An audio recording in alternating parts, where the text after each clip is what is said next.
Hello from the French Riviera. The films that can like to make you think. They can shock you, and occasionally you'll watch something that will stay with you forever. One such work is Son of Saul, from the Hungarian director Laszlo Nemes. His debut takes place in a hell within hell, where prisoners in Auschwitz are forced to dispose of the dead.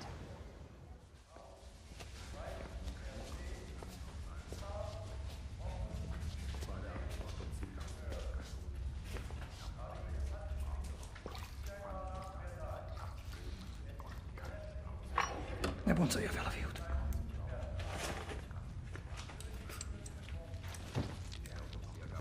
Adja így. Nem. It's basically the story of a man who works in a crematorium. He's a prisoner in an extermination camp. He's supposed to burn the bodies of his own people. The story takes place in 1944 in Auschwitz, and one day he finds the body of a boy, and he's supposed to burn it, but he wants to bury it. He thinks this boy is his son, and it's his quest of burying this body.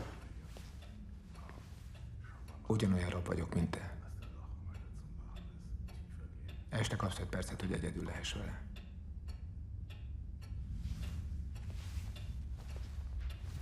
De a végén ugyanúgy elég a többivel. It's your first film. It is? You're the only director in competition who hasn't made a film before. You've chosen one of the most difficult subjects to put on screen. Why the Holocaust? The subjects found me, apart from the fact that I have some parts of my family were killed in '44. I found 10 years ago writings by the members of the Sonderkommando, the group of crematorium workers in Auschwitz, and they described their daily life. And actually they put it into the ground, the writings, because they knew they would be killed soon. Actually they rebelled in October '44. Most of them were killed.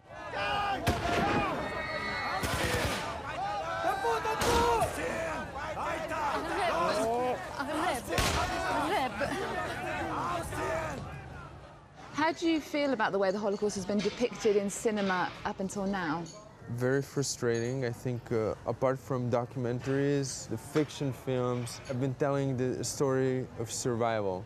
And the history of the camps was not about survival. The history of the camps were about death. And I didn't want to make, in this sense, a story about the exception.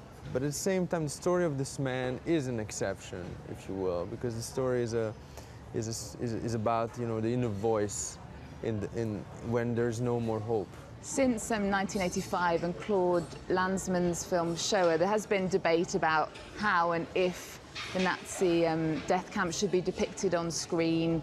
You've made an outstanding film. There's been a lot of admiration, but there still will be people who will say the unimaginable should be left unimaginable. I think the unimaginable should be imagined, because then the audiences would have more empathy towards what happened. I think we should find ways of telling us this story to our generations. The trick is not to show it frontally, but rather make it, you know, suggest it, so the imagination of the viewer will construct something. We wanted to present the vision of one man and stay with this man, and not, you know, show too much and tell too much. So we restrained the possibility of viewing and relying more on the imagination of the viewer to reconstruct what's going on in this madness.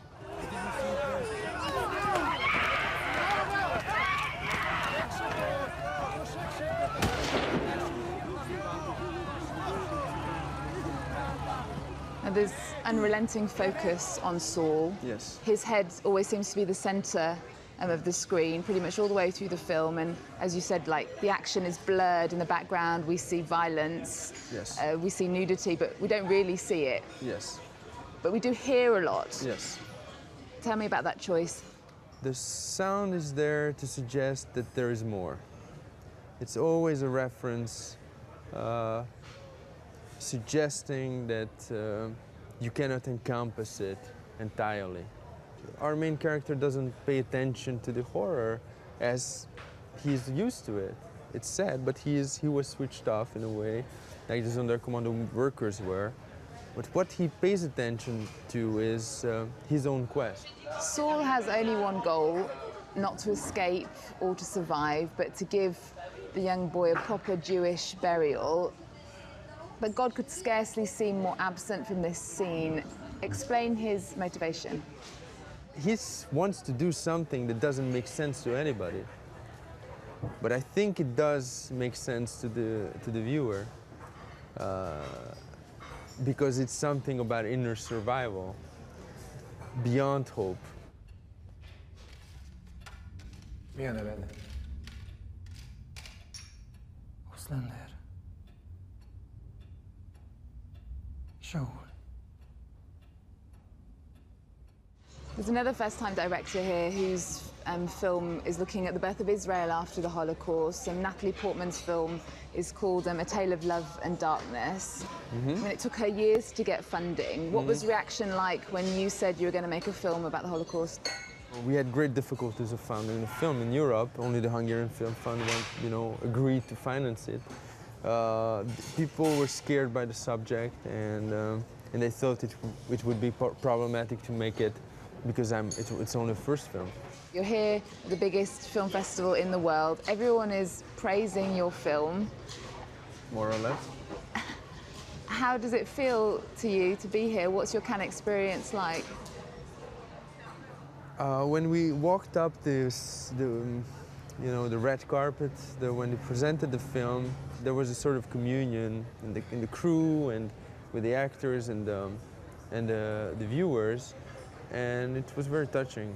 That's what interests me, is that people can see this film and talk about it, and maybe it will get sold to countries that and people from other countries will see this film, and that's the most important thing. Okay, Leslie, thank you. Thank you. Lovely to meet you. Thank you very much. Good to meet you.